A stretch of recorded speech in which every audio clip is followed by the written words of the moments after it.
meet Matt Haycox, a businessman, entrepreneur, investor, and mentor. I was funding things on credit cards and flipping it from one credit card to another to another. He shares how he was thriving in business with a chain of bars, restaurants, and strip clubs. You've got 100% margin on the door, you've got 100% margin on the income you get from the girls, and you've got very high 75% margin on the money you get from selling alcohol. In 2008, Matt faced bankruptcy, lost everything, and had to start all over. How did somebody go bankrupt? And the answer is, well, at first very slowly and then very quickly. When you're looking to make a decision and you're thinking about the downsides, I always say, can it bankrupt me? Can it kill me? Or should I lose everything tomorrow? That confidence. I've got the confidence, I've got the skill set, and I've got the contact base. And I guarantee I would get back to where I am today in much shorter time period than it took me to get to where I am today now.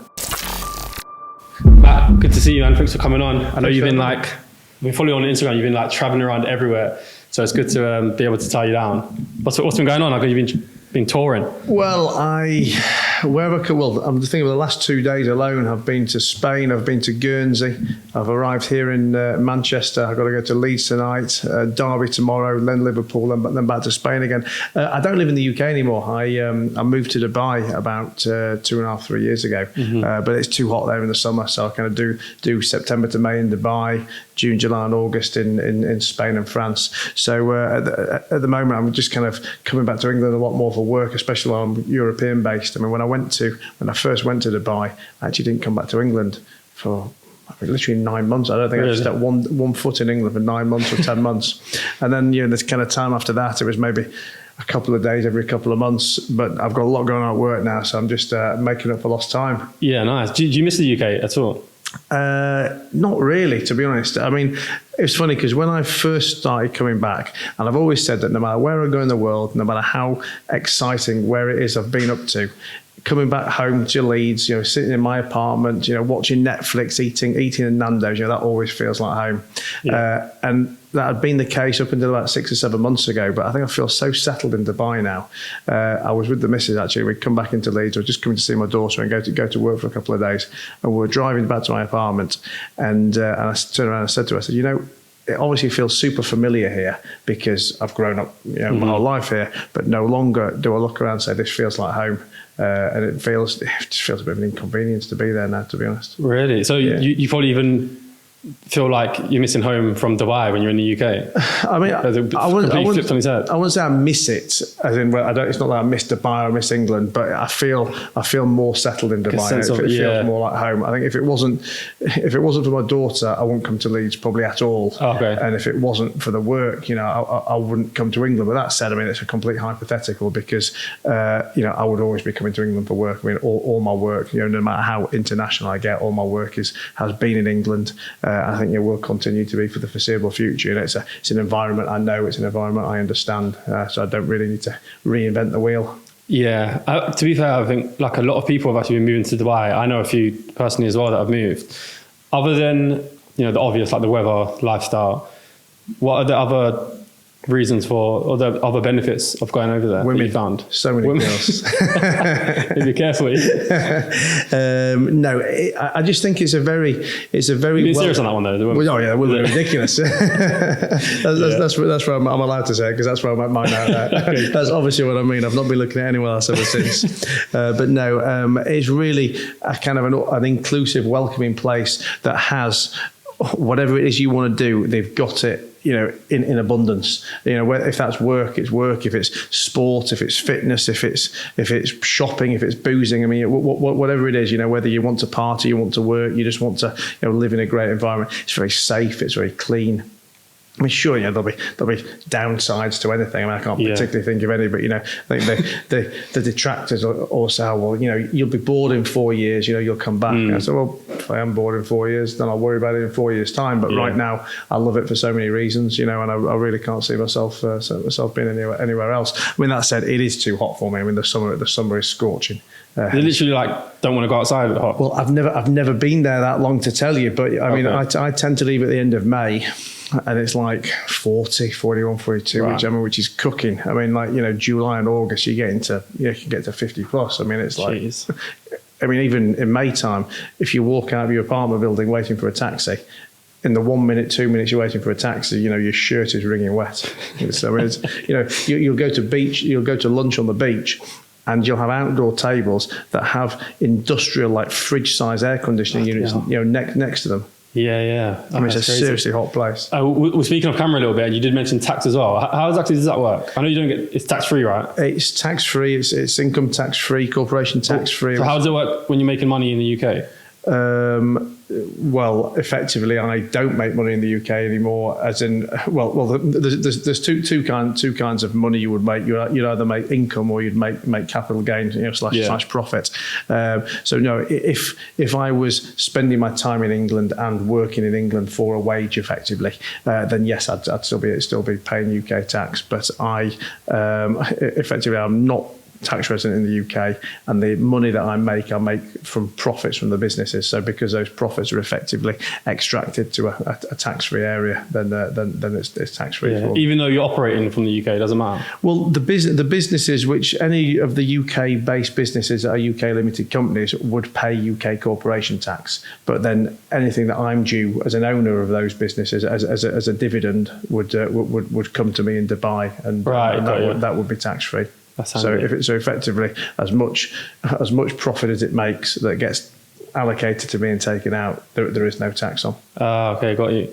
And have you opened any businesses out there? I've not opened any businesses in Dubai. I mean, I've met a lot of business people there that I've used for either UK business or just growing my network in general. Because I mean, there's such a great mix of people there. Whether it's Emirati people, or whether it's expats who've moved there, whether it's people doing business there, or people who've retired to there, or whether it's just people who are passing by on holiday. I mean, it seems a real magnet.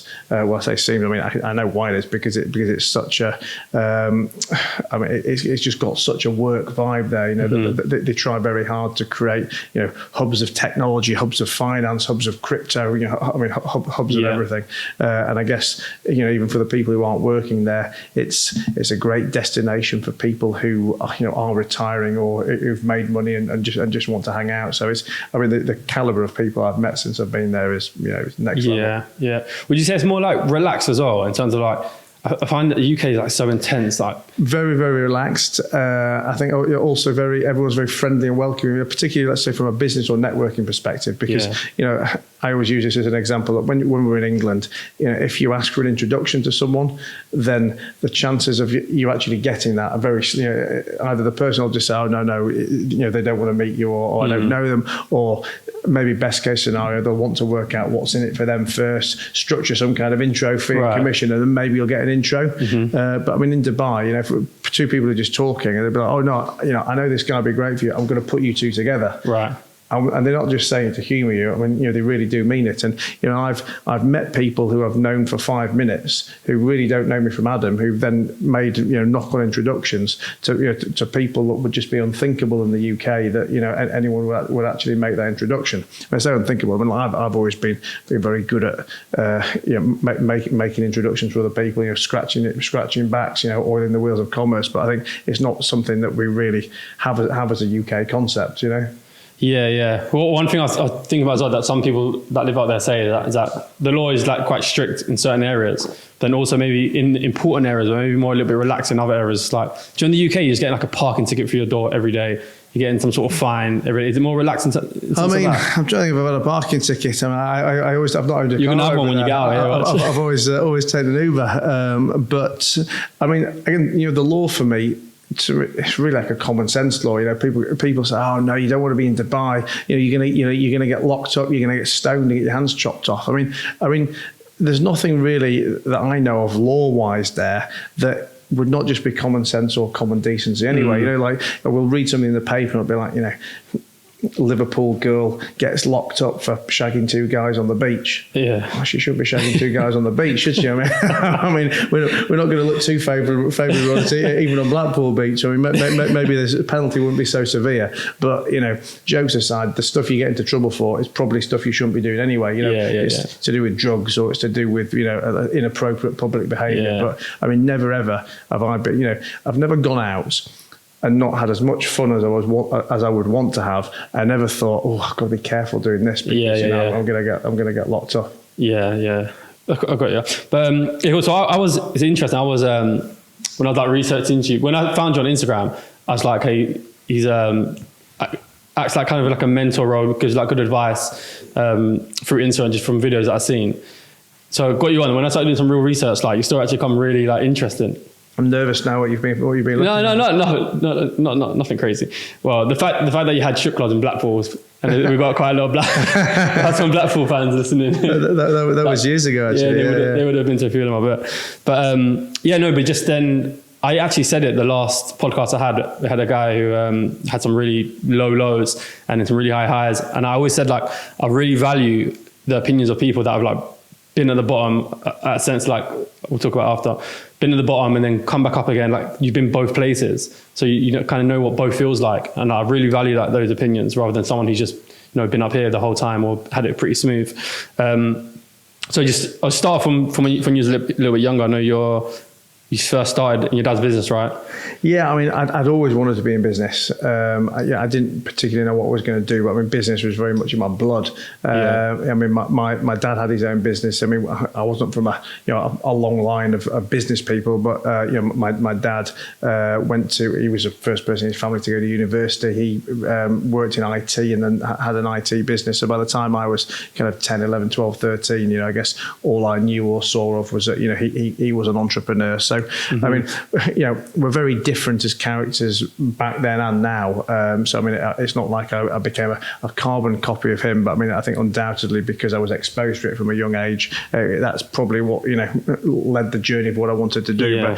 But I didn't know what I wanted to do in business, but I just knew I wanted to be in business. And probably, if anything, back then, I didn't understand it enough because, I mean, it's certainly, we're talking 30 years ago when it wasn't all over the internet, all over Instagram. So it wasn't cool to be an entrepreneur then. I think I just wanted to make money, and I think there was very much that conception at the time that you could only get rich by owning your own business. So I used to come up with all kinds of money making schemes, all kinds of crap money making schemes. Wanting to buy every get rich quick scheme that was offered. Yeah. What age are you talking? 13, 14, 15 at that point, and then kind of, 16, 17 onwards, I'd work the market stalls, I'd do things to try and turn a pound into two. Still didn't know exactly what I wanted to do for work. And my dad at that time had retired, and he'd invested in a couple of businesses. One of them was this business he got involved with selling corporate clothing. So the business used to make uniforms and career wear, security guards, bus drivers, that kind of thing. Yeah. And he just invested really in a family who'd owned this business for probably 30 years prior. It was supposed to be a good business that just needed a bit of short-term cash flow from him. So I quit. Well, I finished school. I'd been in uni for about 6 weeks at that point. I quit uni to go and work there selling. And I was going to get the chance to be a salesperson, if you like, use that to try and cut my teeth. Hopefully that'll be a stepping stone to something else. And I'd use it as a chance to avoid going to university or avoid having to go back to university. And within a few weeks of being involved in this business, it was completely apparent that it was totally mismanaged. The previous, let's say family employees were from incompetent to fraudulent, probably. Really? The business was in disarray. The customers were leaving. The suppliers didn't want to supply. The bank wouldn't lend any money. But my dad, because he kind of retired and he'd worked for 25, 30 years like a pig prior, he was not really interested in getting involved himself. So was that a bit of like a lack of due diligence from him, or is it not something he could have figured out before he went into it? He could have. In hindsight, he probably could have figured it out. Right. It could have had better due diligence. He could have been less trusting of certain people. But I think, let's probably say in his defence, it was supposed to be a passive investment. He just, for what was a small amount of money at the time, he supposed to invest like 30 grand. Okay. But then that 30 became 50 became like 100. Right. And by that point, he was probably too deep in, and the 100 became 2, became 3, and it all kind of got out of control a bit too quickly. And it was almost like, I guess, trying to shut the door after the horse has already bolted. But he still wasn't really interested to get involved. So I used to kind of come home from work every day, moaning at my mum and dad over the dinner table, saying, "Come on, this is ridiculous. We're getting robbed down there. You've got to come and do something." And my dad used to say, "Look, I agree with you, but I kind of can't be asked. It's not the right answer. But I've just been working too hard for too long, and I'm just not ready to get involved yet." And one night I was saying, "Look, you've got to let me do something." And he kind of said, "Well, you know what?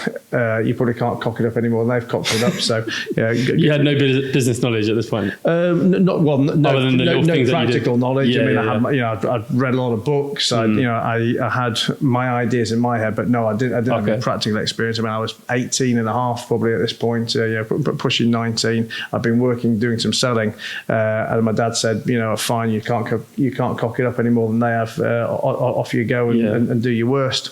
And I went in the next day and fired everybody, literally everybody. Why did you think that you could where did that confidence come from that you felt like you could just go in and do something? Because it was just that bad? Yeah, it was that bad. To be honest, it's almost a hard question to answer now because I can't. We're talking 23, 24 years ago, so I can't really tell you exactly how I felt at that time, other than that I'd been witnessing people do things that were so wrong that there was probably no recovery from that. Right. And I knew we needed a clean sweep in every department, so I literally got rid of everybody. And also it was kind of an easy-ish decision to make because the customers were leaving us in droves anyway, so it wasn't like I could have made it any worse than it already was. We were basically needing to start from scratch anyway. Kept this one fella, this little old lad called Bob in the warehouse because the guy was like 70 years old. He'd been there for like 30 years anyway, and he'd done nothing wrong. And we kind of restarted from the next day. New staff, new products, new methodology, new suppliers, new everything. And over the next 3 years, I think when I started, it was losing about 300 grand a year. And 3 years later, we turned our first profit of £30,000. And, the numbers weren't exciting numbers. They weren't exciting 23 years ago. They certainly aren't exciting, but when you're losing 300 grand, it's pretty significant. What was the important bit for me was that dramatic turnaround and the learning curve that I was thrust on, because every one of these problems were horrific problems that, a business owner would have to deal with. But most business owners probably don't get the chance to deal with half of those problems in their lifetime, never mind all of them on day one at 18. So much more important than the money was the fact that I had so many problems to learn from on day one. And I say problems to learn from because I always say that you only really learn from the things that go wrong. But particularly when it comes to business and to finance as well, because I think when something goes right, then it's gone right, but you don't really know why it's gone right. I mean, we at that point we'll theorize about why it's gone right because I guess it's just gone right. We go, well, it went right because of this, but we don't really know that. We've got nothing to compare it against. Whereas when something goes wrong, it's very easy then to actually look back and analyze exactly what went wrong. So it was such a great chance for me, to learn so many things at such a young age. I think that those 3 years were like a crash course of 30 years, 40 years of business all at once. Guys, let's speak jewelry for a minute. Meet Say It With Diamonds, an amazing jewelry company founded by a friend of mine, Charlotte, who you might have seen previously on this podcast. Say It With Diamonds have brilliant collections for everyone, male and female, and for any age. They launched a men's collection recently. They're also engagement ring specialists, and I can definitely vouch for them here, as they did make mine, which was amazing. Visit their website, I'll go over to their Instagram page and have a look. Great quality and very affordable, but they also offer bespoke jewelry, as I mentioned, engagement rings and other diamond gifts. On their website, you'll see a member box that you can purchase for £20 for the year, which gives you 1 year's worth of free next day delivery and 10% off everything over £50.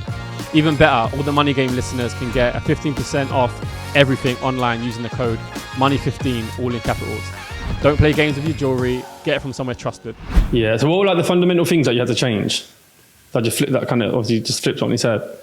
Problems with that business, for example, originally when we got involved, it had 2 or 3 very big customers, no small customers. Literally the entire turnover was dominated by 2 or 3 customers.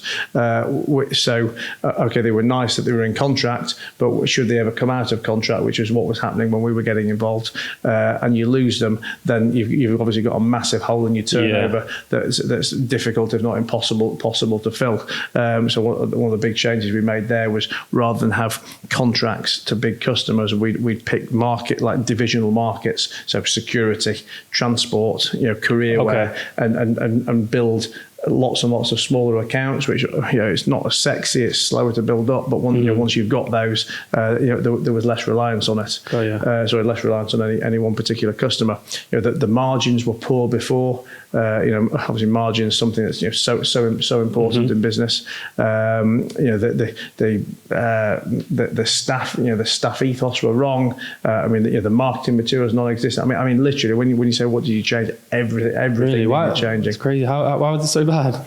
The people that were running it. I think it was just legacy business that was good back in its day. We're talking. It's even harder nowadays. But if you go back to like 1998, when this was 1998, 1999, the business had been around for about 30 years. There wasn't oodles probably of competition for any business. Let's say in the mid-90s, less so in the mid-80s, even less so in the mid-70s. So they kind of got a position of dominance almost more by accident than design, and got lazy and got complacent and gone with it. And as competitors had come up around them and as the market and the world had changed, they'd probably not had the knowledge or the interest to keep pace. It was one of those things.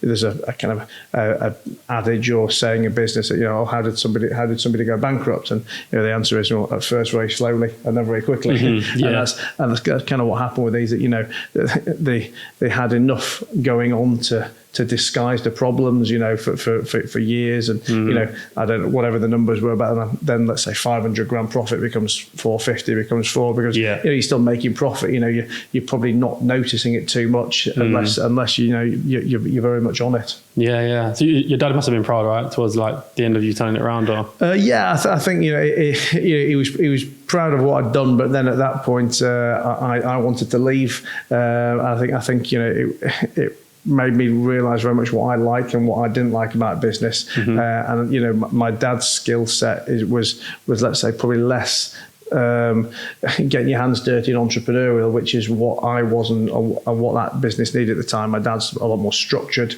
He's a manager. He's a longer term thinker. Whereas I like to kind of get my hands dirty, fix something there and then, and I get bored and move on to the next. And now the business had been cleaned up.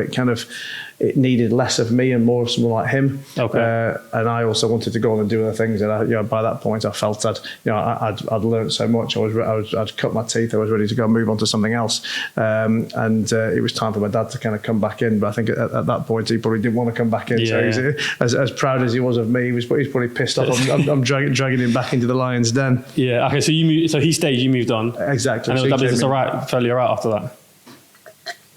It was all right. It's not around anymore. I forget exactly what its journey was because I was no longer involved in it. But it was, it probably lasted another 7 or 8 years after I left. But it was, it was a declining industry. It was a declining industry, declining business. It was very, very commodity led. And again, that's something that, I'll talk about with businesses nowadays, or I know what I do and don't like about a business. And ultimately it was something that didn't really have a competitive advantage. It was selling, when you look at let's say the career where it was selling, uniforms to transport workers, uniforms to security drivers, black or blue polyester trousers, white shirts, yellow high-vis jackets. These are just commodity products, and I remember when I started in that business, we were selling a yellow high-vis jacket for about 60 quid.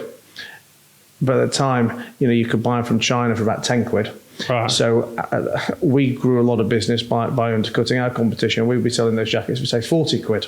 Yeah, which was obviously a massive saving as far as the customer's concerned, but still great for margin for us. But then as that time went on, then someone else came in to sell it for 35, then 30, then 25. And I remember by the time I left that business, we were selling high-vis jackets for like 17 or 18 quid, and that was in 3 years. A few years more, the 18s become 15s, become 12, and like I said, there's no point of difference in that business. We're all ultimately selling the same product at the same price. we can go to the same suppliers. We all want to sell the same customers. And when price is your only competitive advantage, there can only ever be one winner in that game. And we say there's only one winner in the price game. The question is, do you even want to be the winner? Because if you do win the price game, then you're not making any money anyway. And if you're not winning the price game, then you've not got any customers. Yeah. Okay, cool. So you moved on. You moved onto bars, right? I moved on to bars, pubs, and. Did you? How did you fund that? Did you take any money out from the company before? I probably walked. So at the time, I'd owned a couple of little residential buy-to-let properties, which I'd started during the time of having the uniform business. From the business, income from the business. I bought them with mortgages and deposits that I'd earned from the business at the time. Okay, we're talking like 3-bedroom back-to-backs in Headingley that I bought for 60 grand or something. 15 grand deposit, 45 grand mortgage type stuff. And over the next 3 or 4 years, they'd gone up, and I probably managed to walk away with about 100 grand or something at that point. And I'd always wanted to be in leisure bars, clubs. So did you flip those properties? No, I sold them in the end. They weren't flips. I mean, I bought them and they had students and tenants in place. So they were just rental properties for a few years, but they appreciated. So when I sold them, I did make a gain. So you made the money to start the bars, that was from selling the properties? Exactly. Okay, got you. Exactly. Cool. So business to the properties to the bars. Okay, what made you want to go into that? I just wanted to be in bars because I guess as a kid, particularly as a male kid, you see busy bars and you think they're guaranteed to make money whilst getting drunk and meeting girls, and that was what I thought qualified me to be a successful bar operator. And I joke about it, but it wasn't really much more complicated than that at the time. And I started with a pub, just a community pub. In Winmore, actually, Winmore in Leeds, and this was a down and dirty estate pub that was taking 4 or 5 grand a week, and probably never taken more than 6 grand on its busiest week. But it was quite stable, quite predictable, and it was a good place for me to cut my teeth in that industry. But having had 2 of those and a small bar in Leeds city centre, I realised that I was always going to struggle to make a decent profit from only selling beer, well, not beer, but only selling alcohol. Oh yeah. And I wanted to have some other kind of income stream, be that door entry money, or be that food from a restaurant, or promoters cut, whatever it may be, but something that provided more turnover and better margin than just selling the beer alone. And I was, in my free time at that point, I was a prolific visitor of lap dancing clubs, and I deemed that qualified me to understand the business model. I'd sit there probably 6 nights a week thinking, well, they're getting 10 quid on the door, they're getting 3 quid out of that 10 quid from the girl, and they're selling beer at a higher margin than anyone else is selling it, because you've got that captive market in the strip clubs. So I now know all I need to know about strip clubs. I'm going to go and open one. And I need a manager to run it for me. So I know the manager from this place because I've been here 6 nights a week. So obviously I can trust him. He'll come and work for me as long as I pay him a bit more. And that really was my business model back then. Was you quite fearless at this point? Was you just like, you didn't really take risks, or you just had an idea, let's do it? I mean, I would say back then and now, I mean, yes, I would say I was fearless, but I'd also say it was probably an educated guess of being fearless. I do look at the downsides, but I also think that the downsides are probably never as bad as people actually make them out to be. Mm-hmm. That's your mindset now, or back then, or both? Both. Okay. I mean, look, I think when it was my mindset back then, it was probably my mindset more naively, or without actually knowing why it was my mindset. It was probably more my character trait than it was my mindset. Now, 20 years down the line, having, I guess, experienced it and having things gone wrong and being able to analyse a bit better, I would now, let's say, call it mindset as opposed to character trait. But I mean, that's something I very much do believe in, that the downsides of things are never as bad as people make them out. That ultimately, the fear, the apprehension is worse than the event itself. And I mean, I guess we're going off on a bit of a tangent here, but I do very much say that when you're looking at a problem to attack, or when you're looking to make a decision and you're thinking about the downsides, I always say, can it bankrupt me? And can it kill me? And if it's not one of those two things, and even the bankruptcy side of things, I would need to then give a bit more thought to, because that isn't as horrific as people would think either.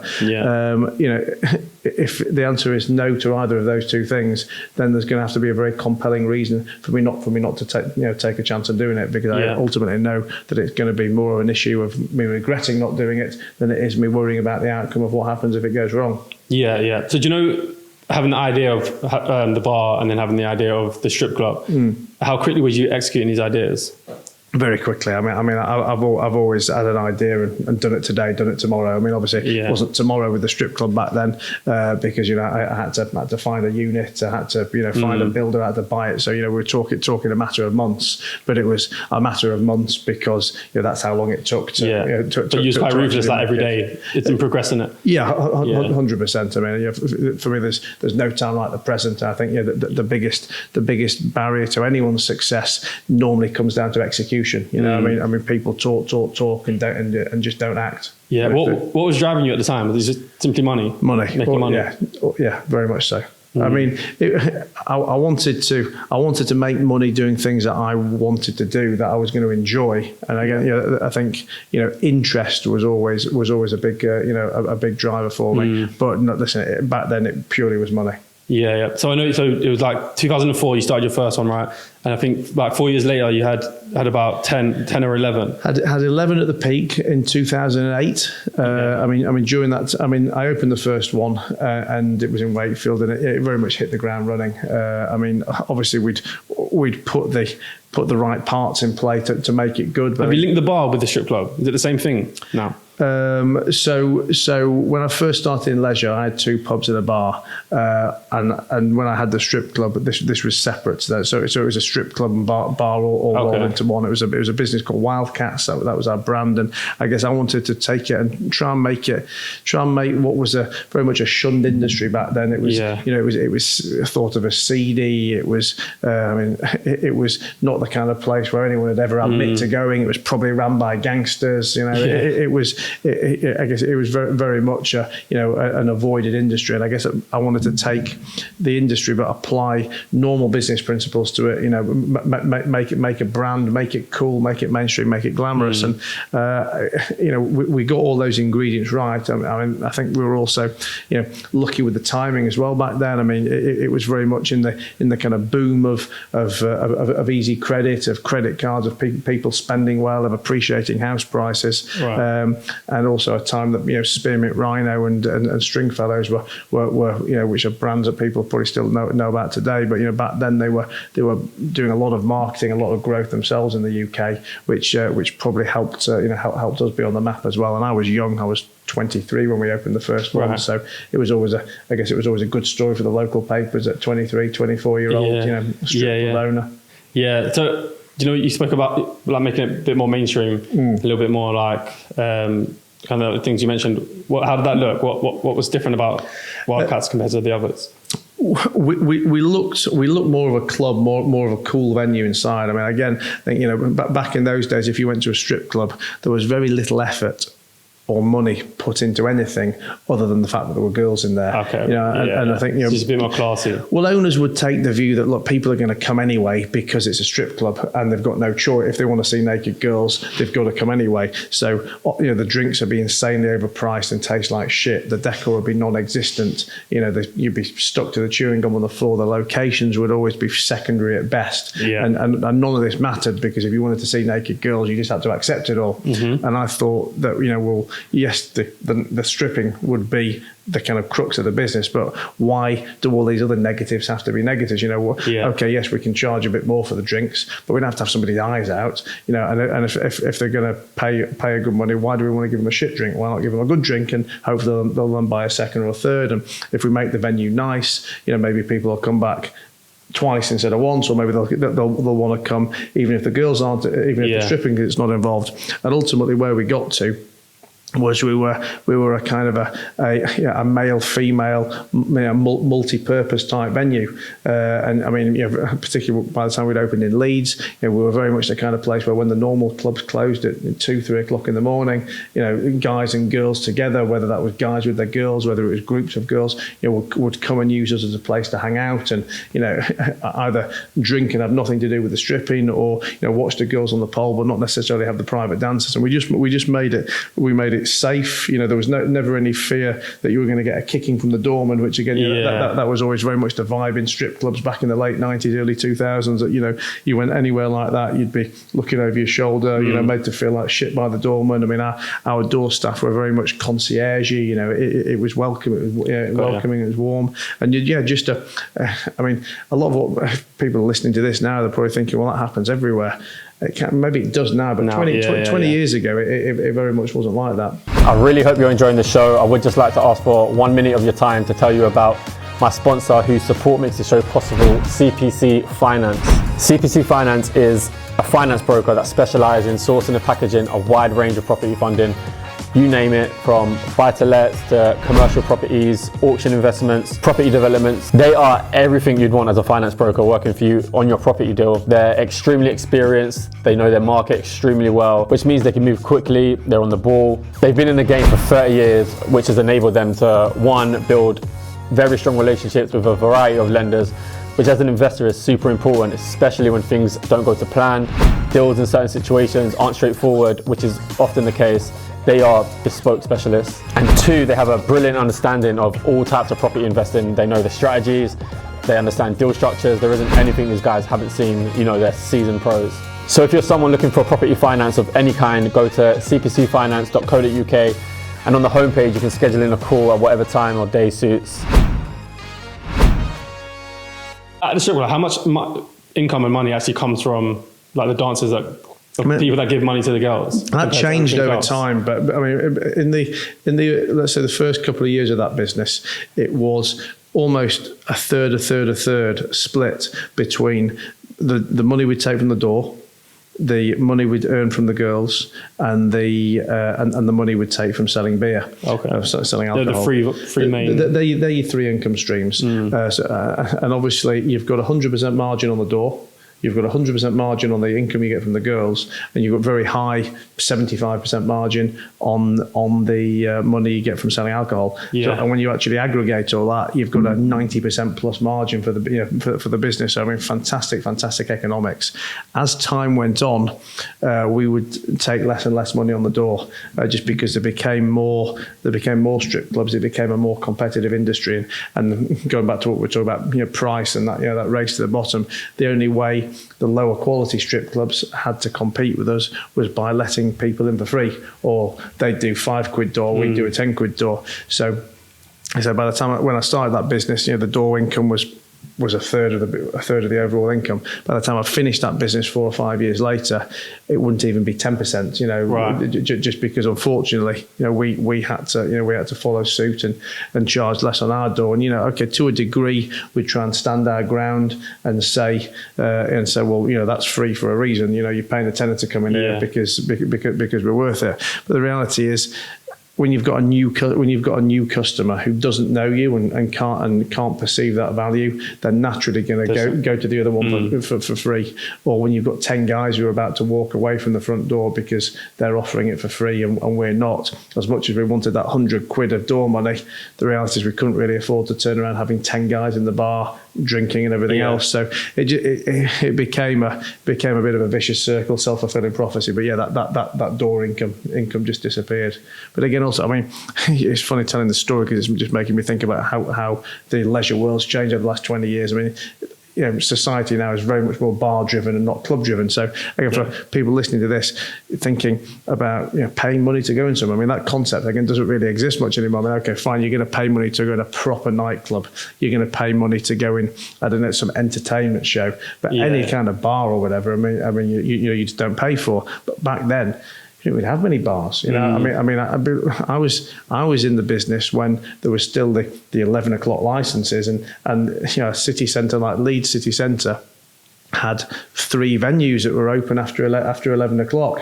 Yeah. I mean, this, I was doing this before the smoking ban, for example. I mean, it's a completely different world. Yeah. Well, it's mad when you think back to that, isn't it? Like when you could smoke inside. Now this seems crazy. Yeah, I mean, I forget exactly. It must have been 2005, maybe 2006. But yeah, I kind of remember when I first started, it was smoking in all the venues. Yeah. So you scaled quite quickly. You added like another 10 in 4 years. What was the blueprint to that? Was you just using the profits from one place, put it into another? No, I mean, yes, to a degree we'd use some profit, but the business was very much built on debt. Right. We borrowed and borrowed and borrowed, and but you had to obviously put down some sort of deposit, right? Well, you see, back then. Oh no, this is the. This is the days. This is the days of what I always said was very easy money. Yeah. Lenders were lending willy nilly. So you're not putting down no deposits. Well, a lot of the stuff we had, we were not freehold businesses. They were leasehold, so it wasn't like putting down a deposit like you would do with a house. Right. I mean, a couple of the buildings we owned, and yes, we had to put deposits down, but back then you could borrow the deposits as well. There'd be someone who'd lend you the mortgage, there'd be someone who'd lend you the deposit, then there'd be someone who'd lend you the money for the legal fees and everything. So there would have been somewhere that literally like no cash down whatsoever. I mean, ultimately, you got to look at the business as the fact that we certainly didn't put any cash down, because I mean, over the next 4 or 5 years with the strip clubs, we probably borrowed and invested in opening new venues 10 to 12 million quid. Well, we certainly didn't make 10 to 12 million quid, so that money was coming from somewhere. Yeah. But I guess that was the next part of my journey, if you like, in terms of learning. I mean, I never knew anything about borrowing money back in 2003, 2004, and I got introduced to someone who, because our bank wouldn't lend, there's a concept called reputational risk, where even if something's a good business or let's say a safe return, lenders don't like to be involved because they don't want to be associated. And HSBC Bank doesn't want Mrs. Miggins thinking that she's putting her savings in a business that's funding the local strip club. So none of the mainstream banks had funders. So I got introduced to niche banks and alternative lenders, and over the next 4 or 5 years, we've probably had 250 different loan agreements from 80 or 90 different lenders, and I guarantee you won't have heard of 75 of those lenders. I mean, they're all very niche. So the strip club business, and then at the same time I moved into retail, discount retailing, property, restaurants, juice bars. I mean, I did everything. Do you think this is more so just because you had that easy access to money? Yeah, 100%. I mean, it was a combination of the fact that I was super hungry to do things I thought would make money or try new ideas, and it was so easy for me to do it because I could have an idea of, let's open a juice bar. Okay, this is the business plan cobbled together in 2 hours. This is a location we can do it in. Right, we need 200 grand to fit it out. I could make a phone call to 2 or 3 lenders, and the money was there. From a lender's perspective, what kind of security did they have in it? Because they could take the building, but if the building's worth 100 grand and they're giving you 100 grand. So it's even worse than that, really, because I mean, a lot of the finance, well, most of the finance we raised back then was for equipment or for fit outs. So, it'd be these microphone stands, these chairs, these tables and stuff. We'd say, okay, well, this is 5 grand. Can we borrow the 5 grand for that? And they'd lend the 5 grand for that. And the premise of that asset finance business model is that lender owns these microphones and this table until we've paid for it back. And they, and this is really the ludicrousness of the situation, that they say, well, if you don't pay, we'll take it back. But the second you've bought this stuff, it's worth nothing. Yeah, maybe there's a tiny bit of residual value on eBay, but the reality is you've lost 80% of the value on day one. So for these lenders, the loans are only as good as the people borrowing them. The quality of the business or the quality of the guarantees that the people are putting down. But again, but this was very much these times of boom and bust. And back then, these lenders had a lot of capital of their own that they wanted to get out the door, and they just get more and more liberal. And we've been seeing that over the last few years with obviously we're talking pre-COVID now, but with the alternative lenders that have sprung up and all these new methods of lending, and you've got a lot of people, whether that's high net worth individuals, whether it's institutions who are sat on cash that they can't get out the door. And when they've got money doing nothing, they have to try and get creative about it. They get lazier with their underwriting criteria if they're lending. And ultimately, in lending, there's only two ways to beat the competition and to grow a book, and that's either to be cheaper or to be braver. I.e. to take bigger risks. And unfortunately, neither of those two are very conducive to a sustainable model for lending, and that's why it's boom and bust. Yeah, I was going to ask what the underwriting was like at that point, because I'm sure it's like heavily. It's a reason why now probably back then it's conditioned how they do things now, like how they underwrite. Because sometimes when you do like property deals, for example, they ask you like questions you think that's just so irrelevant. Why are you asking me so many different questions? But now maybe talking to you about what happened, it kind of maybe a little bit more understandable why they go so deep. It's conditioned it to a degree, but again, I think what you also find is when things go wrong, it makes people pause. It makes lenders or financial institutions pause and take a step back for a moment.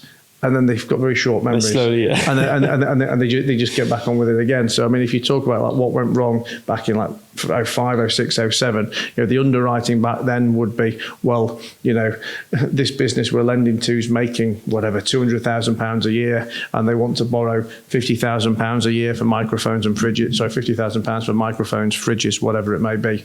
And they think, well, this business has got 3 or 4 years of sustainable profits at 200 grand. That's how it's going to pay it back.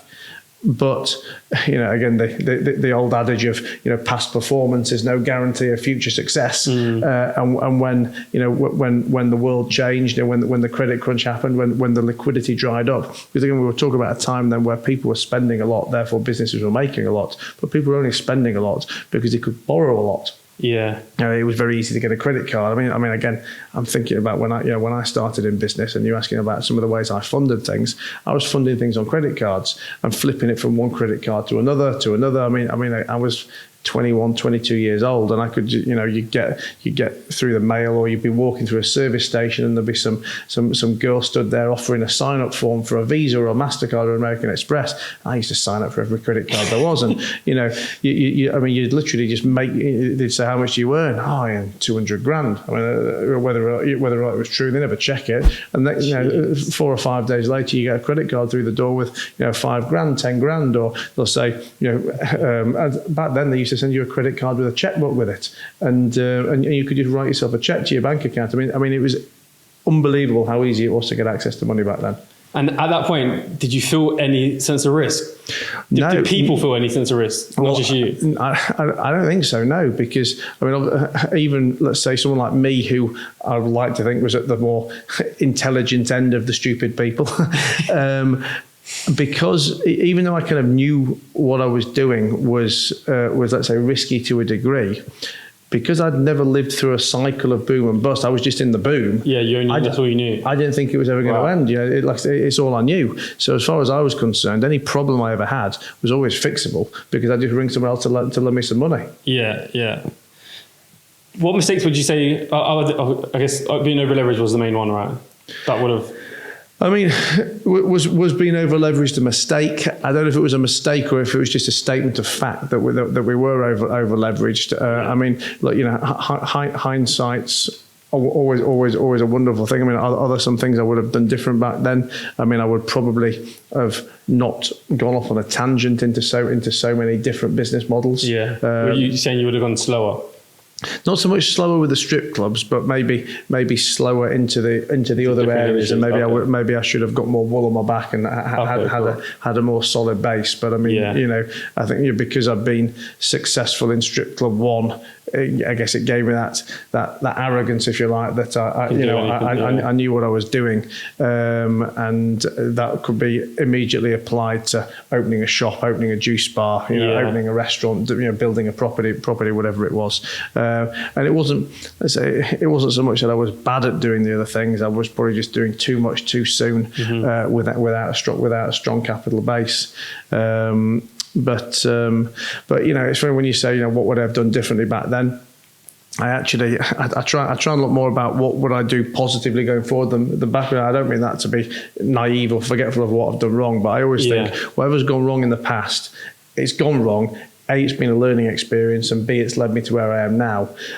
I wouldn't go back and do anything particularly differently, but what I would do is learn from those mistakes to make sure if I do something next time around, I would do it in a different way then. Yeah. But, you know, that might sound like the same thing, but I do. No, yeah, I know what you mean. I see it as different. Yeah. Where do you think you would have been, or what do you think you'd be doing if like that credit crunch never happened and you could just kept going? What do you think it would have been like? Well, I mean, I guess it's such an unsustainable hypothetical question. But like 300 strip clubs. Well, I mean, whether or not the country could have supported 300 strip clubs, I don't know. But I think what's interesting as well, though, is when things go wrong.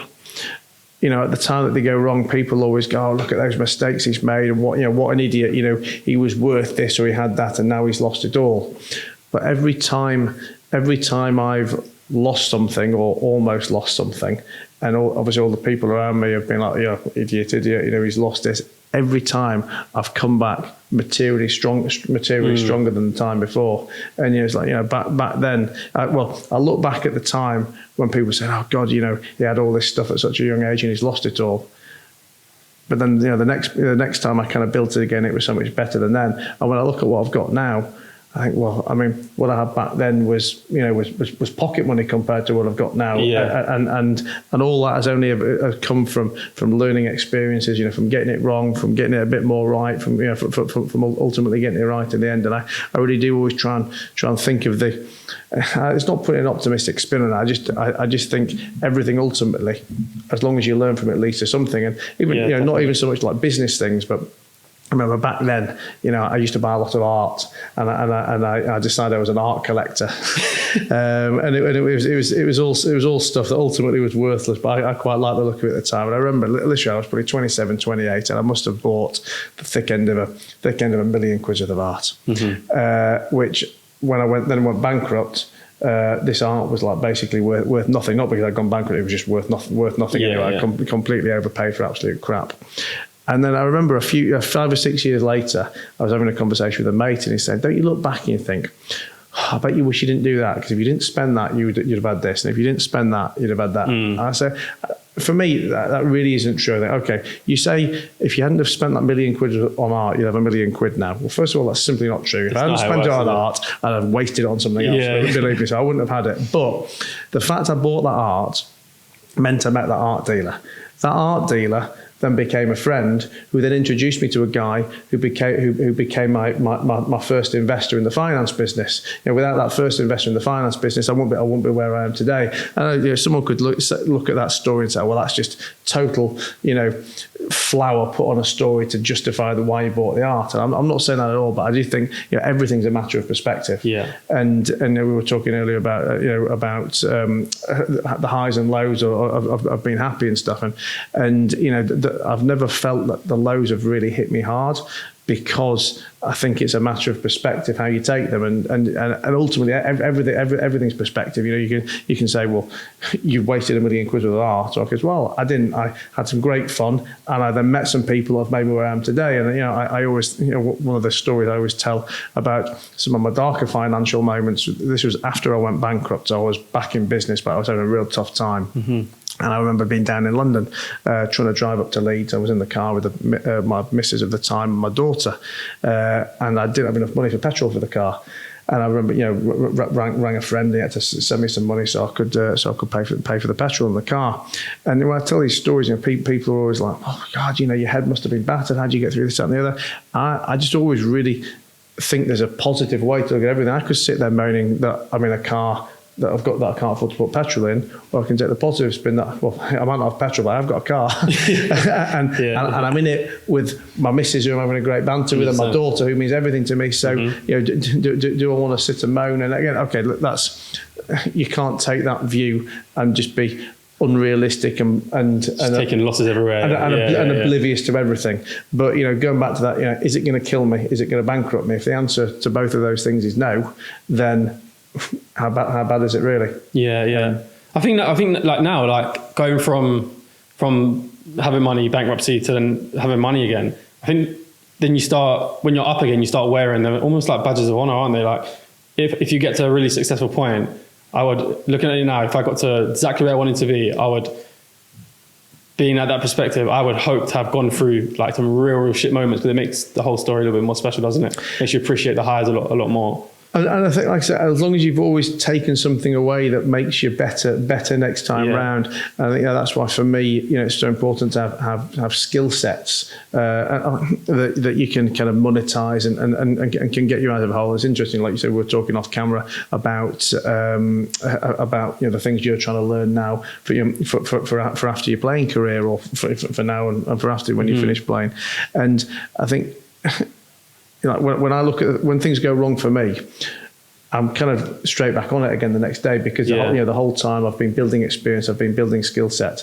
That as a problem will be so much worse for, let's say, a sports player who's not put any effort into learning anything, and then they lose everything, and then they wake up tomorrow and they've got no way of ever getting it back, because the only way they made everything was from a skill set that is now that they're now too old or they've been surpassed by someone younger to do, and then they're at a stage where everything's a problem. Whereas I always think, I said, I wouldn't want to lose everything tomorrow, obviously, but should I lose everything tomorrow? That confidence. I've got the confidence, I've got the skill set, and I've got the contact base, and I guarantee I would get back to where I am today in much shorter time period than it took me to get to where I am today now. Like I said, that doesn't mean I want to do it, but it does take the scaredness off. Whereas let's say if I was a football player who knew how to play football but knew nothing else and woke up at 35 years old and lost everything, then I would really feel fear, because I wouldn't know, I wouldn't know how I was going to go make some money. Yeah, do you know what, I think doing this podcast and learning about business and networking over the last couple of years,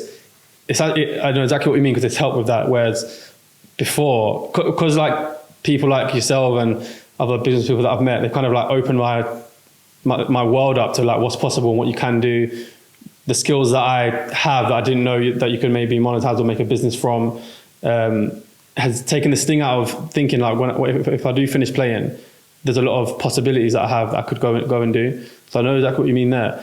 Well, as well, when you say that the skills that you've got that you didn't know you had, I mean that's something I think. This was something I talked a lot about during COVID, when people were either losing their jobs or were getting furloughed or were wondering how they were going to earn again.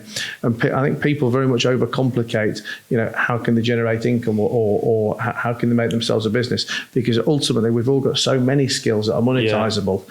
But I think the important thing is you've got to take your ego and you humiliate and have some humility about it, and say, well, actually, how much do I want to earn money? Because either you've got there's the nicer jobs you can do where you've got skills you may not have thought you had, but I don't know, if you speak A-level French, then you might not be a fluent French speaker, but you're better than someone at GCSEs. You're better than a 12-year-old. So you could be teaching them. If you have played Sunday league football, you're still better than a 6-year-old footballer, and you could be earning some income doing that. Or if you really, you could be cleaning toilets, you could be working at a bar. There's so many ways to earn money if you want to do it. It's just ultimately people are either not creative or they're lazy or there's just too much ego in it. Yeah, because even speaking to some friends, like some of my friends who are into like fitness, but they don't know nothing about business, or they haven't been a PT for that long. I'm like, do you know how many people like don't even know how to use the equipment in the gym? So the fact you know how to use the equipment in the gym is more than what the majority of people know. So you don't have to be like overqualified PT to start something.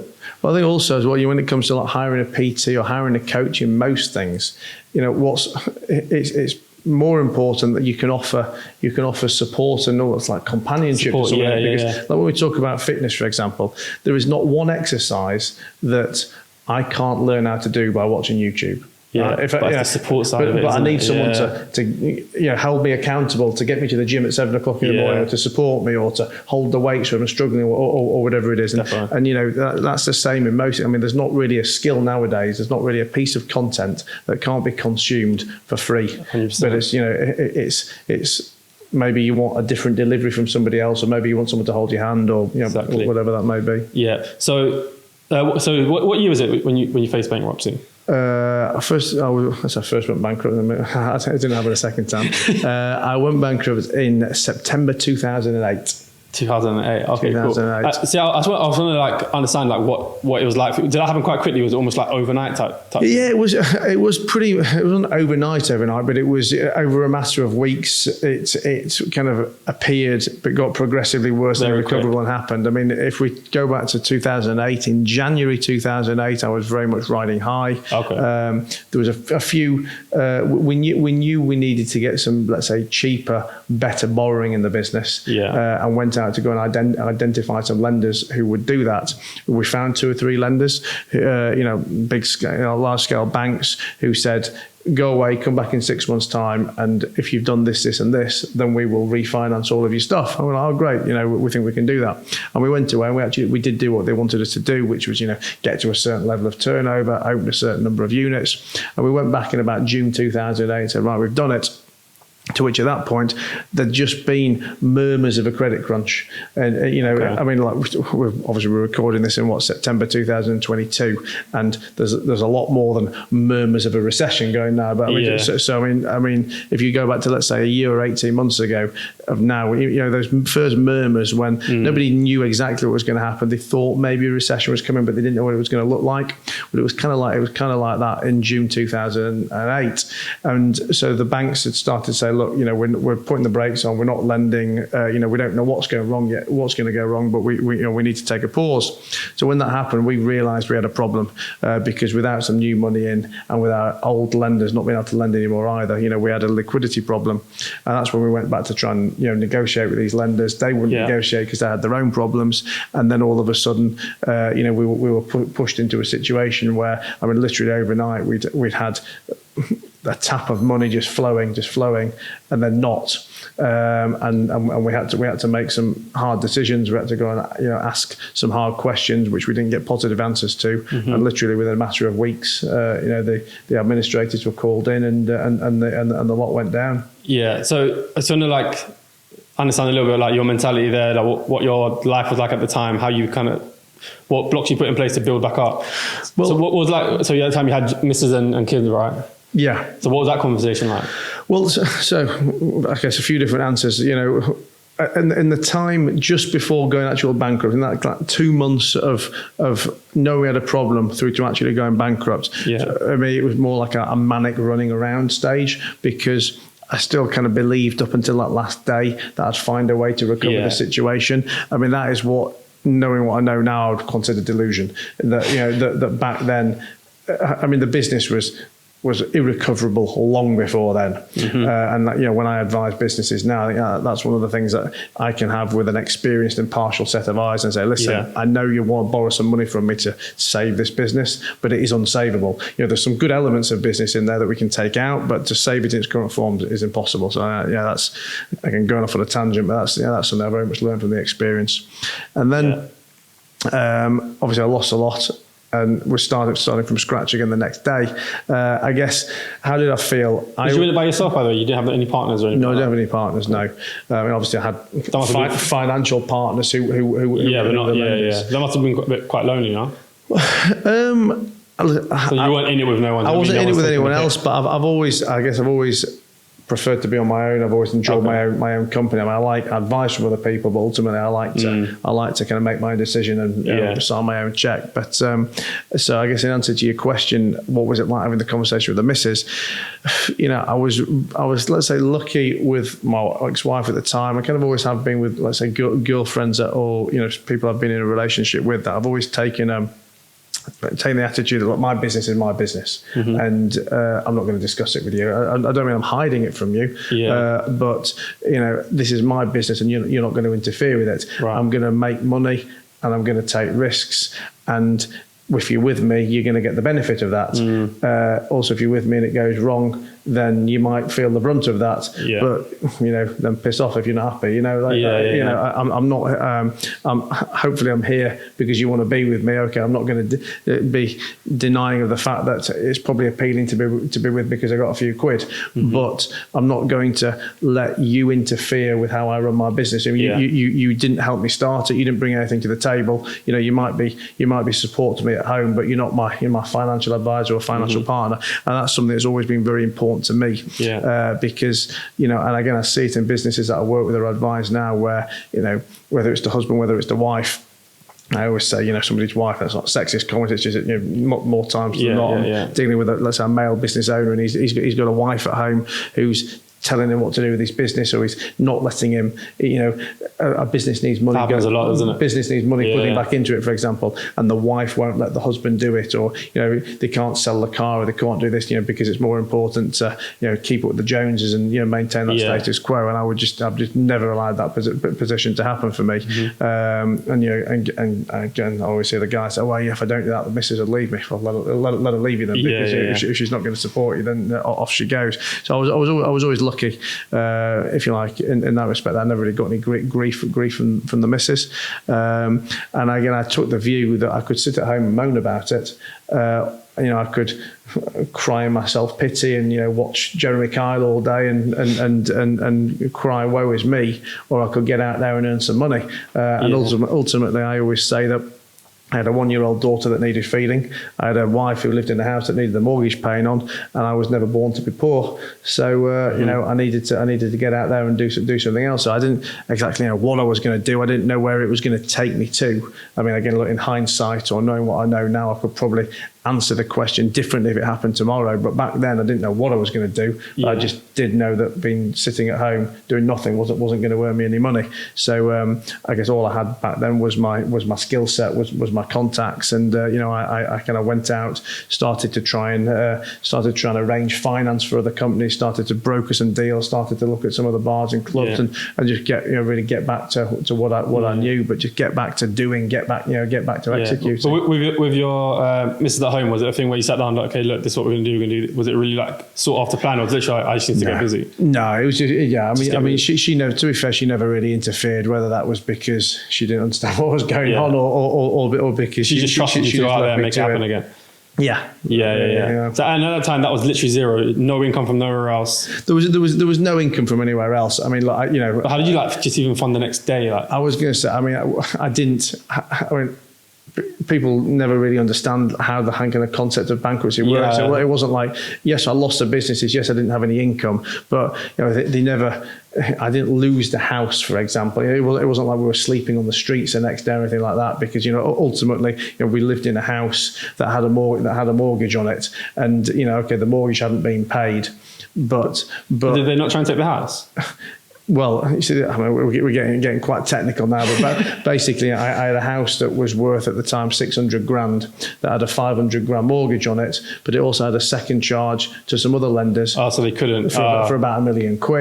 So there was no equity in the house, as in not one penny. Yeah. So at the time, my friend bought it from the trustee in bankruptcy for £1, because ultimately that's all it's worth, because he's buying it, inheriting the debts.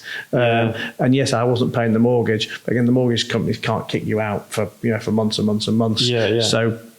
So yes, I've kind of lost everything, but no, it just doesn't work. Like, you don't just lose it, it overnight. So whilst I was going out there trying to earn some money, I was also trying to, I guess, fix the situation. I could fix at the same time, if that makes sense. I'm going to start taking more risks, man. It don't sound that bad, does it? Well, that's why I always say, look, you don't really want to go bankrupt, but it's not as bad as people think. But also, I think the other thing with bankruptcy is, when people are worrying about being made bankrupt and putting it off, they're typically in that thought process because they're suffering some horrendous financial problems. So, for example, I don't know, they've got credit card bills wrapped up to their eyes. Whether this is an individual, whether this is a business owner, they've got debts around them, and they've probably got growing debts and lowering income, and they're doing everything possible to stop themselves being made bankrupt because they've been told that this bankruptcy is such a terrible thing.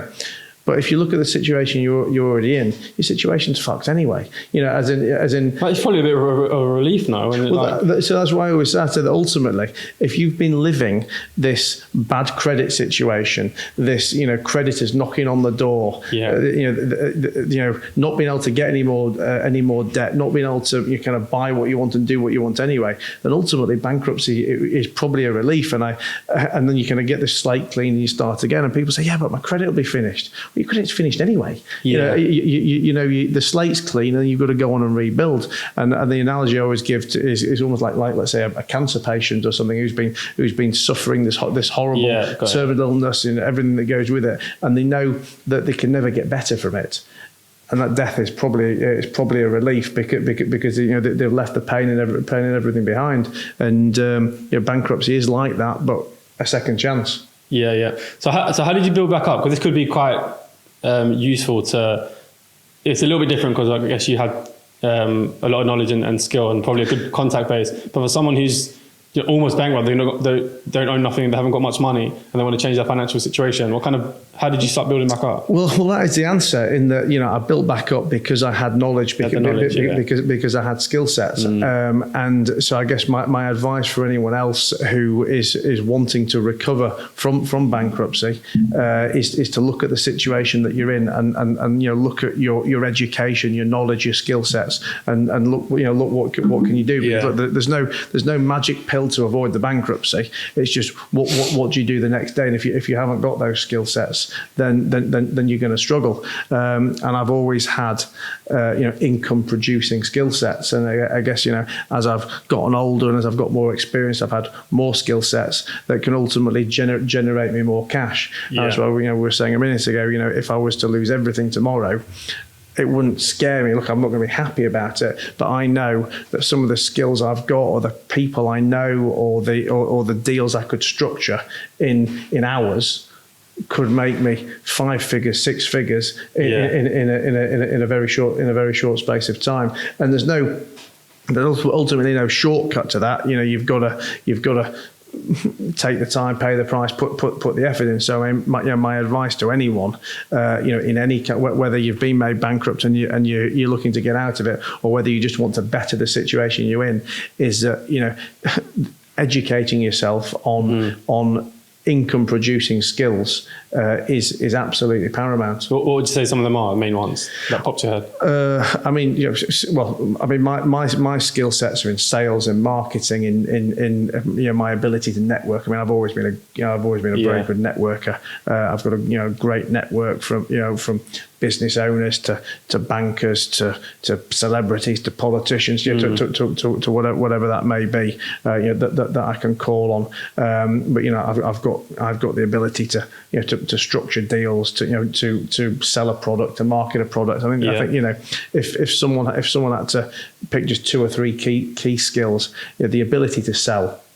Very, very important skill. Now, whether that is because you want to physically sell a product, or because it will help you in every area of communication. And it's a funny one, sales, and maybe it's a British thing as well, that we're almost like shy of that selling thing, and it's sleazy and and I think people don't appreciate that ultimately every job is a sales based job. Everything in life is really, isn't it? 100%. Whether you actually work in a title that is called sales and you're selling a product, or whether you are a husband trying to sell a concept to your wife, or an employee trying to sell a concept to your boss, or when people say, well, I'm not in sales, I'm a real estate agent, or I'm a financial advisor, or how are those roles not sales based roles? Even like a footballer, if I'm coming out to the end of my contract, I'm selling myself the way I'm playing to another club. 100%. Or even more so that when never mind when you're selling yourself to another club, when you're finally coming to the end of your playing career, and you want to sell yourself into the business community, or into whatever your next stage in life is going to be. Everything is sales. So if you could only have one skill, sales. If you can have a few skills, add some marketing to your selling, because if you're a great marketer, it makes your selling even more easy. And just you have the ability to communicate and have the ability to build your network. Did you have like steps or certain like amounts that you wanted to get to? Monetary amounts, was there a goal like, okay, now I just need to cover the bills, that's X amount? I never had monetary amounts, specific monetary amounts. I probably had material things I wanted to get to. I wanted to buy a Ferrari or I mean, coming back out the bankruptcy. It's hard to remember back then, but I think no, because I was just at that point more bothered about how am I going to make sure I keep a house, or how am I going to feed and clothe and you went into my daughter. finance. Well, I'd always been in finance to a degree, because having spent so much time building those businesses by being a borrower, and I guess I used to say I learned to be a borrower. Mm-hmm. It gave me a good understanding of what being a lender was, and I guess how banks, how financial institutions think. So at first, when I still had the clubs and the bars, I started to be a bit of a finance broker, just purely because I'd spent so much time finding all these lenders that nobody had ever heard of. My friends, my peers, or business associates would come up to me and say, "Oh, I've got a business that I need some money for, but I can't borrow from the bank. You've borrowed from all these different people. Can you introduce me?" Interesting. So I became a bit of a broker back then, and then started to lend a bit of my own money when I had a little bit of it. Yeah, so that's how you started getting back on your feet, by getting commission from the deals you was brokering. Well, I was doing this prior to going bankrupt in the first place. Oh, okay. So I kind of learned it as a skill. But then when I did go bankrupt, yes, one of the main things I was doing was arranging finance for other people. Yeah. So why when you started getting back on your feet again, why didn't you go back into strip clubs? Obviously, it was successful at the time. You knew how it worked. Why did you steer away from that? I didn't not go back. There was a point a couple of years later when I don't mean visit it again. I mean, there was a point a couple of years later when I did go back into. I had a couple of them, but by that point as well, the industry had changed. Okay. The kind of local council rules had changed, and it was it just wasn't as appealing a business model as it was back when I first went into it. Yeah. I think also I was a bit tired of that lifestyle as well, because the way I operated those leisure businesses was that I would visit the bars all night, whether that was being sober and literally working in them, or having a few drinks and entertaining people in there. But then I would work all day as well, because I guess, a lot of my bar owning peers at the time would own one bar, or two, and they'd work all night in the bar, they'd sleep all day and they'd work all night. Because I was always growing and doing other things. I'd be running the bars all night and then in the office all day. So I never slept. I was knackered. I'd done it for 10 plus years. And I just thought it just wasn't for me anymore. Yeah. So then when did how did you steered off to other places, right? While you was doing the finance stuff, started going into different avenues once you started getting back to a certain level. So I was doing the finance as my main business. I'd still opened one or two bars at that point, but then in about 2013, I didn't want to be involved in operating anything. Didn't want to be involved in any bars at all. And so from 2013ish to now, I've purely worked in finance, both arranging finance for people, for businesses. Lending my funds, lending investor funds, but then, using my skill set of business, using the knowledge I've learned from the problems I've suffered to be a mentor and a helping hand to those businesses as well. And I always say that that's what makes us unique as a lender, or unique as an investor compared to so many of my peers. That I wasn't just I'm not a professional banker. I'm not a professional lender. I was a business owner that has spent years and years building and running my own businesses and knowing what it's like to be on both sides of the table. So as much as I give money, I give support with that money that makes it so much more valuable. Yeah. So that's what you do now, right? That's your main thing. You invest in in companies. I read, I don't know if it's right, invested in for like 300. I think I've invested or lent to over 300 businesses and over 500 million quid, yeah. Jeez. So, you do a bit of philanthropy. You've got some projects on the go. So I've kind of lent my name and my contact base to a charity, which is called the Matt Haycox Foundation, which started completely by accident. Actually, that came off the back of football, because back in about 2016, I used to finance Hartlepool Football Club. And I'd lent money to the guy who bought the club.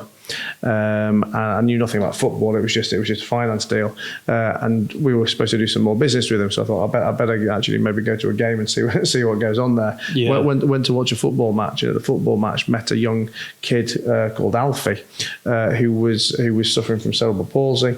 He was there with his family, in a wheelchair, all wearing t-shirts saying help Alfie walk. Yeah. So I was killing time at half time. Went over to speak to Alfie and his parents, and learned that he was trying to raise money to pay for this life-changing operation that he needed. I ended up both providing money and support to the family to get them over the line, get the operation done, which went very well. And that's 4 years later now, 4 or 5 years later, and he's come on leaps and bounds. But having been involved in that process, I very much enjoyed, I guess, the feel good factor it gave me of being able to see the difference firsthand that I could make to someone. Yeah. And I thought at the time, well, look, I've got this great contact base who've got plenty of money that I can lean on to support these kind of cases. Let's put some fun events on. Let's do some. Let's use my contact base, whether it's to put on great dinners, to do celebrity golf events, whatever it may be.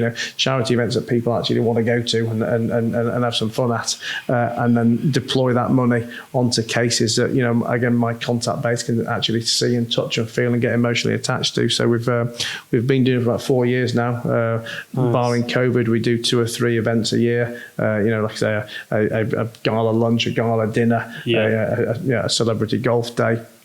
We have a tennis event in June in Leeds, and we aim to try and raise £100,000 a year, and we want to deploy it into cases that like I say, we can see and get emotionally attached to. Yeah, how do you go about selecting those?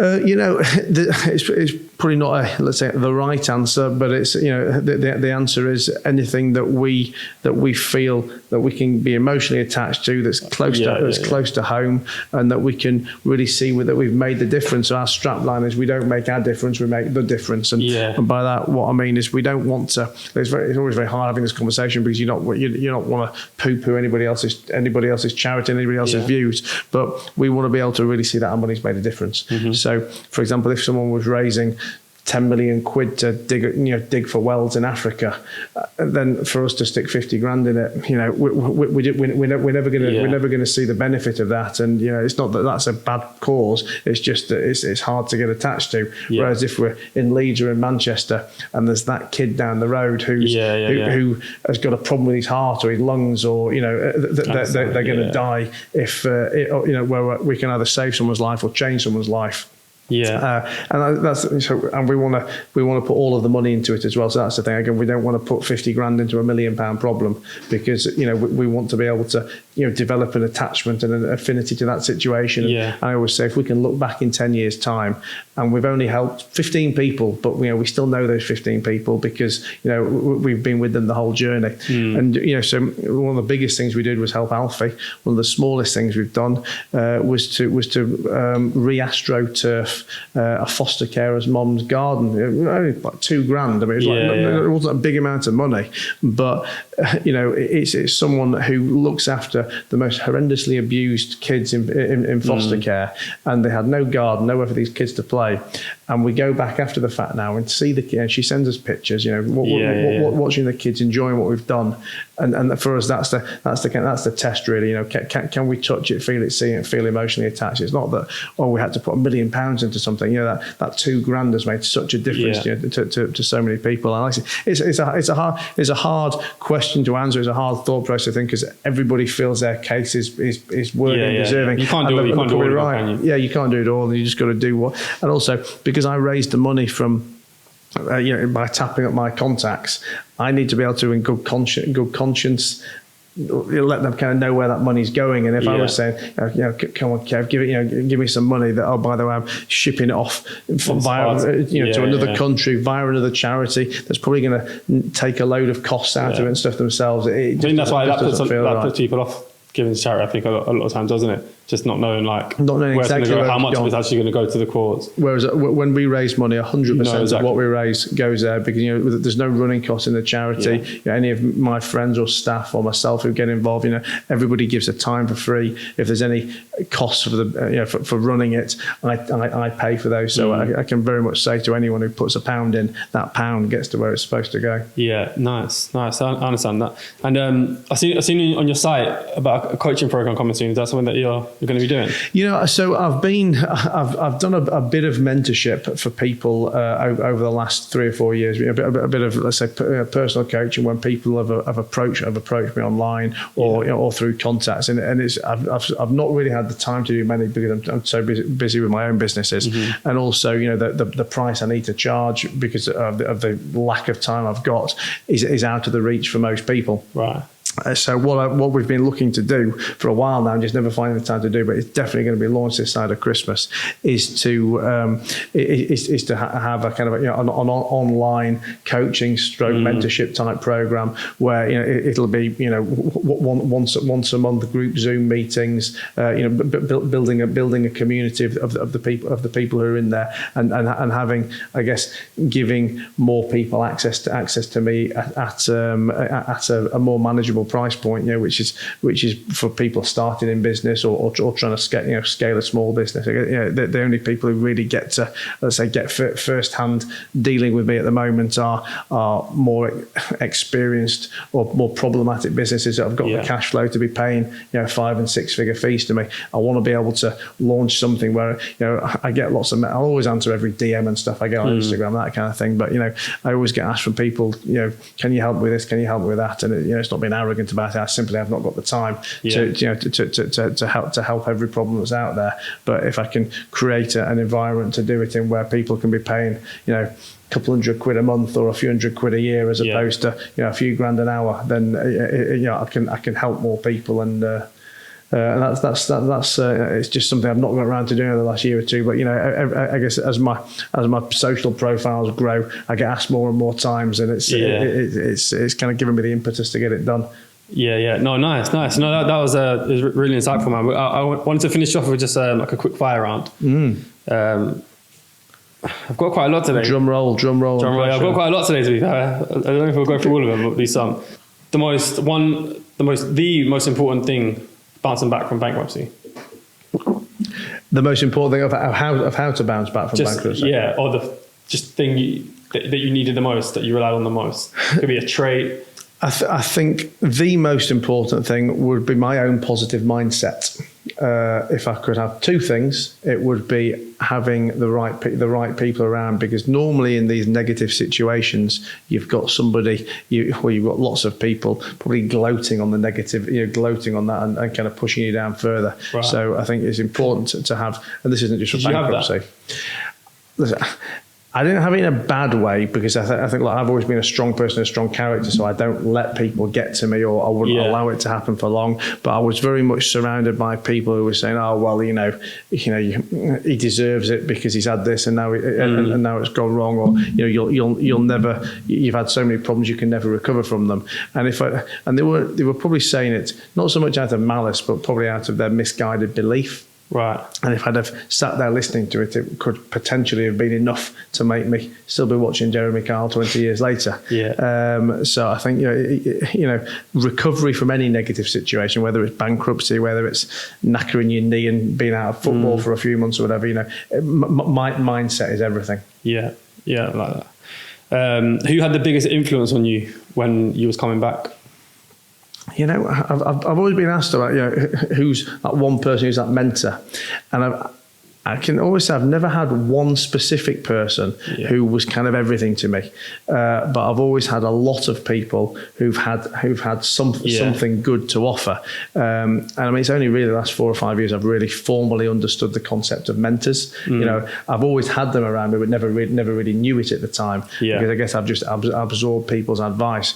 But I've never. There's not one person who I could take everything from, but there's been lots of different people, and that I've been able to take something from that. I guess ultimately, makes me who I am. Yeah, I thought it was going to go down the vibe of maybe like your missus or like your kid or something. No, I think I do believe you can learn something from everyone. Yeah. Whether that's Elon Musk or whether it's a homeless guy who's been sleeping rough for a few months. Yeah. I think if you approach any situation with an open mind and perspective and think, how can I apply that to me and my problems, you can learn something from everybody. But I think it's a bit, I don't know, it's always like to say I've learned everything from my daughter. It's like cheesy for effect. I mean, how can I have learned everything from my daughter? Yeah. In terms of like she will have drive, taught me something. But I think as well, other people, when you say drive, I mean other people spur me on. But ultimately, I think your drive has to come from you. Yeah, definitely. So maybe it's fair to say that's one of obviously the lowest moments of in business for you, or one of the lowest. What would you say is the highest moment in business? The highest moment in business. I mean, there's been plenty of times where I've sold something or I've done a deal that's made X amount of money, a six-figure, seven-figure amount. But the high of that does wear off pretty quickly. Mm-hmm. And I mean, it's something we never really got to talk about today, but I think, the importance of kind of loving the game and loving the process is so important, because I think, you believe that these monetary amounts are the be all and end all of it when you haven't done it. When you have done it, you realise it's not quite as exciting as you thought. And, like I always use examples like cars and things, for example. If you'd asked me 15 years ago, well, I wanted this Ferrari, this Lamborghini, this Rolls, this, the other. And over the years, I've had all those cars, and it was so exciting to get them. And 2 days after I had it and driven it, it's like, that's just an inconvenience. And I've not even owned a car for the last 3.5 years. I would hire a car for a day here and there and take a load of Ubers. Couldn't give a monkeys. What's much more important to me is playing the game. Okay, cool. How much is rich to you? Especially when you was on your come up, what would you have had in your head where you're like, okay, I'm back to where I want to be? At minimum. Well, I think this is an answer that's obviously changed with inflationary times and how wealth has been distributed over the last few years. I mean, I think when I was a kid, we'd talk in concept of millionaire, and literally £1 million was an astronomical sum of money. I think nowadays probably 10 million is the new millionaire. But I mean look, it depends what kind of a lifestyle you want to live. But for me to live the lifestyle that I live and never work again and literally just live off investments, it's a minimum of 40-50 million quid. I mean, it just is. But that's not the right answer for someone. That's my answer for me and the way I live my life. But I think people are very misguided about how much money they do need, to live. And again, we were talking. As in, you think they hit under? Yeah, they think a smaller amount. Right. It depends on that person's lifestyle. But let's you sports people, for example, who are so used to having great income, but not having huge amounts of capital. And you get a sports player with a 1 million, 2 million, 3 million pound a year type contract, but to actually earn that 2 or 3 million quid, you'd need, even with an aggressive investment scheme, you'd need 30 or 40 million quid with the capital, which is unlikely to be there for most of those people when the career's finished. I think people do severely undershoot the amount of capital needed to earn a good level of income while sat around doing nothing. And what would you say you have any what kind of strict, maybe not so much now, but maybe before when you were a little bit younger or maybe when you're back on the come up again, did you have any like strict money / business habits? For example, if someone's really into fitness, right, their fitness habits will be, sacrificing what they eat sugar, making sure they get up and go to the gym. That's that. What about money wise? Did you say you had any? I'm gonna give you a very, let's say, unconventional answer here, because the answer is no. because I would say that my monetary habits would probably be enough to bankrupt most people, because I just fucking love to spend, because my view is that, you know, or kind of what do I do it all for? Like, okay, yes, I love the game, but I also, you know, love the ability to live the life I want to live, whether that's, you know, doing nice things or doing nice things for other people. So I'm absolutely not someone who would give advice of saying, you know, use the kettle instead of going to Starbucks, or, you know, drive a Prius until your kids have gone to university. That's true. So that's why I mentioned, like, maybe before though, when you're on the company, you might have to look, we can't spend more than this, for example. More so there was never probably a time where I said we can only spend this at this time. But what's always been more important to me, both personally and in business, is being a good earner. Because I always like to think that, you know, I can out earn my spending problem. You know, if you apply that to business, you know, you can cut costs, but you can only cut costs down to zero. Whereas you can obviously drive income to infinity. And I think it's always been more important to me to not try and spend less, but just accept I'm a big spender, so I need to earn more. Yeah, no, I like that. Last two. Now, I didn't know. I heard you reference football a few times. I wasn't sure how much you know about football, but from what you know a little bit about sports in general. But if you or a son, for example, or a daughter was playing football, how would you play it in terms of financially?